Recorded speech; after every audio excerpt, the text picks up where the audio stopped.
Hello guys, welcome to informative world. जैसे कि आप सभी को पता है, second selection admission process complete हो चुका है।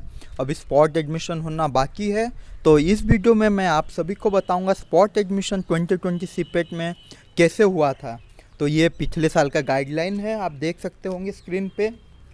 The following categories of candidate are eligible to apply online through CAP.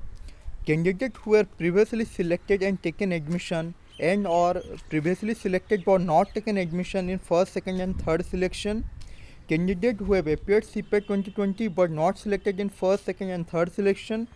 Candidates who have appeared CPAT 2020 but not uploaded the graduation mark for some reason within the stipulated time. तो spot के लिए कौन कौन eligible थे पिछली बार, जो जिनका नाम फर्स्ट, सेकंड, थर्ड सिलेक्शन में हुआ था पर वो एडमिशन लिए भी थे, और जो जो नहीं भी लिए थे वो सब एलिजिबल थे। और सेकंड था, जो जो फर्स्ट, सेकंड, थर्ड सिलेक्शन में सिलेक्शन ही उनका नहीं हुआ था वो लोग भी एलिजिबल थे। और जो बच्चे सीपेट एग्ज़ाम दिए थे पर अपना +3 अपना ग्रेजुएशन मार्क अपलोड कर नहीं पाए थे, वो लोग भी स्पॉट अप्लाई करने के लिए एलिजिबल थे। स्पॉट के लिए आपको कुछ एक्स्ट्रा फीस देने का ज़रूरत नहीं है। सेकंड पॉइंट में लिखा है there is no need of depositing CAP fee. और यहाँ पे आपको सिलेक्शन मेरिट के बेस पे होगा, जो आपका करियर और सीपेट मार्क था 0.5 पे मेंशन था। Selection will be done on merit. और स्पॉट सिलेक्शन में कोई भी स्लाइड ऑफ ऑप्शन नहीं रहता है, मना किया गया है। There will be no slide of option for spot selection. और स्पॉट में आपको और एक इम्पोर्टेंट पॉइंट है, 7 पॉइंट नंबर जो पॉइंट है, subject wise merit list 3 times of existing vacancy of each subject category wise.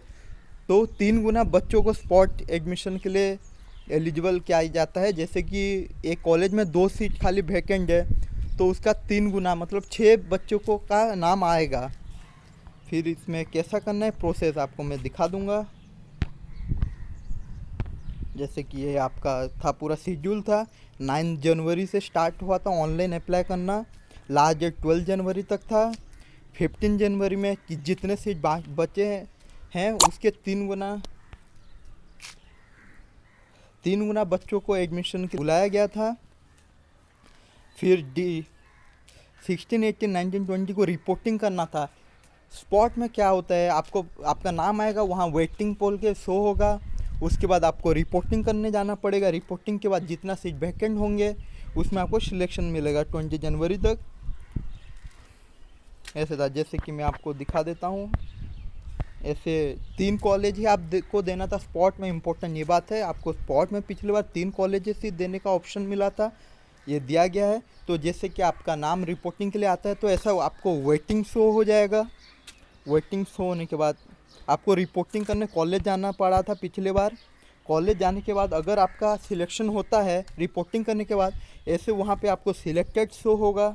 और फिर एडमिशन लेने के बाद आपका एडमिशन टेकन ऐसा शो हो जाएगा। तो जिसका नाम भी आता है वहाँ सिलेक्टेड नहीं आएगा स्पॉट में, पहले वेटिंग शो होगा। उसके बाद आपको रिपोर्टिंग करने जाना पड़ेगा। रिपोर्टिंग करने के बाद जितने आपके सीट्स वैकेंट है, कम बच्चे रिपोर्टिंग करते हैं तो आपका नाम आ जाएगा। ऐसा नहीं है कि जो भी रिपोर्टिंग किया उसका सिलेक्शन होना ज़रूरी नहीं है, मेरिट के ऊपर ही होगा।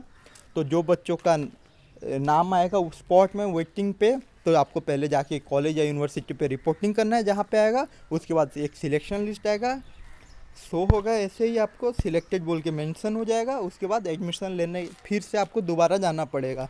ये पिछले साल ऐसे ही हुआ था, ये 2020 का मैं बात कर रहा हूँ। इस बार का कुछ गाइडलाइंस अभी तक आया नहीं है, शायद कल या परसों तक आ जाएगा तो मैं अपडेट दे दूँगा। Thank you so much guys for watching this video. Like, share and subscribe to informative world.